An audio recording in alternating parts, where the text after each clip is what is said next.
قرآن مجید میں ایک سورت ہے، اس کا نام ہے النمل۔ نمل کہتے ہیں چیونٹی کو، اینٹ۔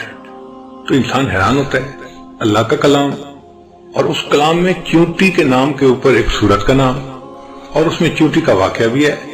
یا اللہ، آپ تو کائنات کے مالک و خالق ہیں اور آپ نے اپنے قرآن میں چیونٹی کا تذکرہ کیا۔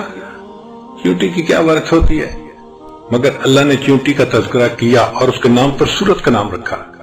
وجہ کیا تھی؟ کہ ایک چیونٹی نے دوسری چیونٹیوں کی خیر خواہی کی تھی۔ حضرت سلیمان علیہ السلام اپنے لشکر کو لے کے جا رہے تھے اور راستے میں چیونٹیاں پھر رہی تھیں۔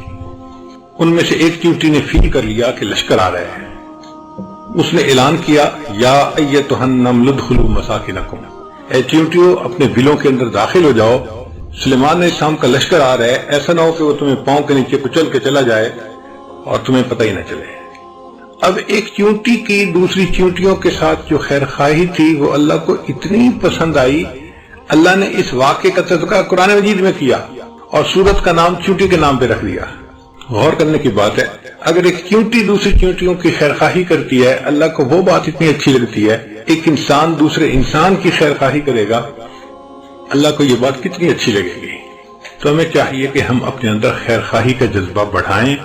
ہم سمجھتے ہیں ہم بڑے خیر خواہ ہیں، لیکن اگر بیٹھ کے سوچیں گے نا، اینالائز کریں گے، تو ہم بدخواہ بھی بڑے ہیں، دوسرے کا اچھا دیکھ بھی نہیں پاتے، کبھی اس کا اچھا نہیں اچھا لگتا، کبھی اس کا اچھا نہیں اچھا لگتا۔